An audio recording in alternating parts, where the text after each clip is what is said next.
So today I'm going to talk about the process of aging and how it affects our facial features, how it makes us look different. And you find that as we age, if you'd watched my previous video about aging, you would remember that I spoke about the fact that as we age, our bone starts getting reabsorbed. So, and one of the first places that we notice that the bones start getting reabsorbed is around our mouth. So you find that our teeth starts moving.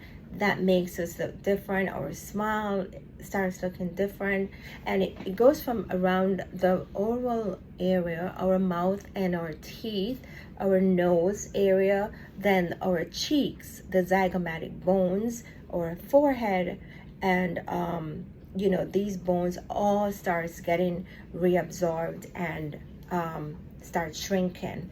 So as that happens, our skin has that used to be anchored onto the bones are left pretty much hanging, right? And so you start to develop lines and wrinkles and folds and jowls because the skin pretty much has nowhere to go, because what used to hold it up is now pulled away, and so the skin starts to hang down. So this is where the field of aesthetics comes in, where we have medicines that have been scientifically researched, and everything is science-based, evidence-based, and with research has been proven to show that medicines in aesthetic medicines such as Botox and fillers and sculpture and Radies and Juvederm, all these medicines and procedures such as non-surgical PDO thread lifting, we have microneedling, we have the lasers, the PRP, all these procedures have been proven, scientifically proven, backed by research to help with rejuvenating, lifting, filling, sculpting, and helping us to regain lost volume, lost connective tissue, lost collagen, and just lifting the skin and giving it the support that it needs, that helps us to maintain and regain our look and our facial features. And so what happens is, as we're aging, we as women, we start to lose collagen, and we start to lose these collagen because of hormone. We start to lose the high amounts of hormones that we used to have to a diminished level of hormones that affects us and pretty much causes us to go into menopause. We start entering into menopause, it's called premenopause, in our 30s, definitely by the time we're in our 40s, and most definitely by the time we're in our 50s. It just depends on your genetics, okay? It's genetically dependent. Some of us enter into it sooner, some of us enter into it later, okay? It just depends on genetically where we are at, okay? Now,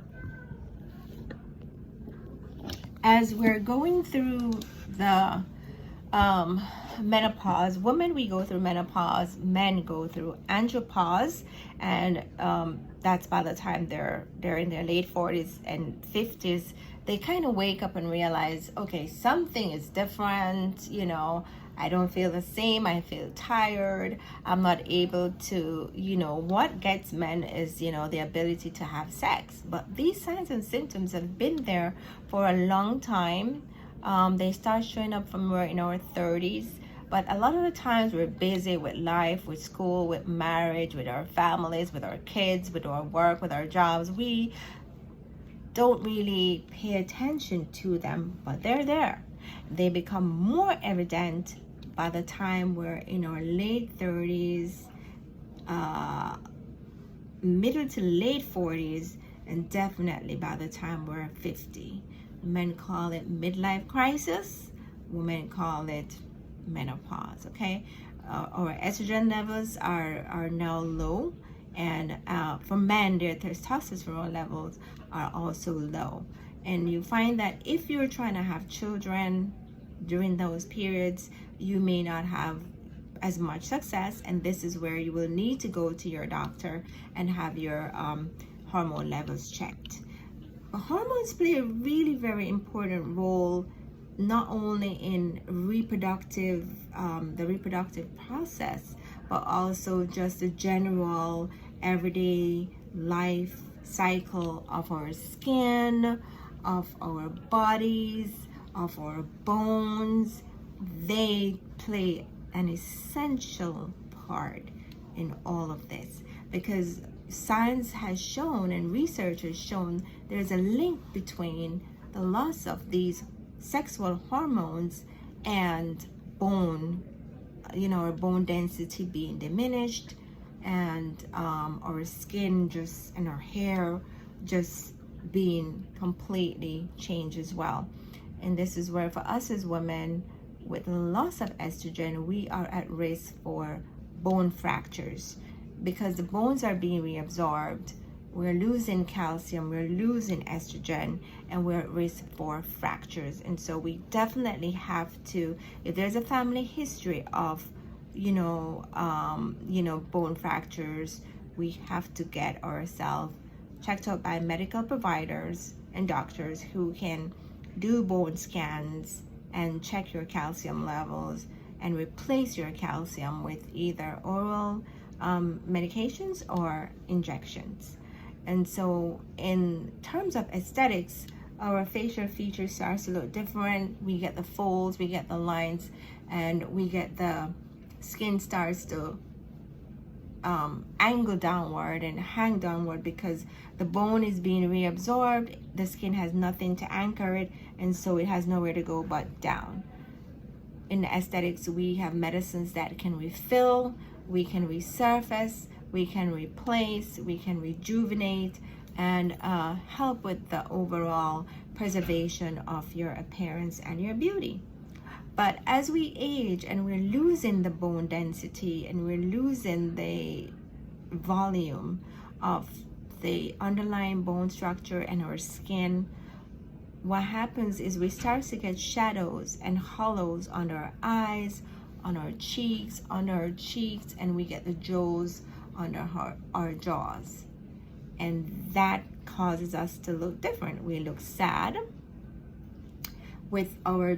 as the lines come, right, and the fat pad starts to move down, the skin goes with it, and then we get that sad look. And we know it's a sad look because in theater we have the smiley face with the smile and the eyebrows going up, and the sad face with the brows coming down and the mouth going down. And so as we age, as the lines in the jowls go down, the skin goes with it, and we start to have that sad look. We have the darkened look under our eyes, we have the darkened shadowing on our jaws and our temples. And so this is where the world of aesthetics comes in, where we can replace these with volumes, we can lift, we can tighten, we can rejuvenate, we can resurface, we can replenish, we can renew, and help your appearances. So it's not about feeling vain. It's not about not taking care of yourself, because as you enter into the world of aesthetics, you find that there are medicines for other chronic illnesses and diseases, but we didn't know that there are medicines that are science-based and based in research for aesthetics, anti-aging. And now that I've found it and I'm in that world, I love it. I love it, and I'm here for you when you are ready to get yourself looking rejuvenated and replenished and renewed, and while at the same time preserving your beauty and your look. Definitely give me a call. You do not have to go through the aging process by yourself, looking sad, looking tired, right? you can come to me and I will rejuvenate you, make you look brand new, make you look snatched, keeping you looking beautiful and preserving your beauty. My number is 980-226-4342. Call me. Y'all have a nice day now. Bye.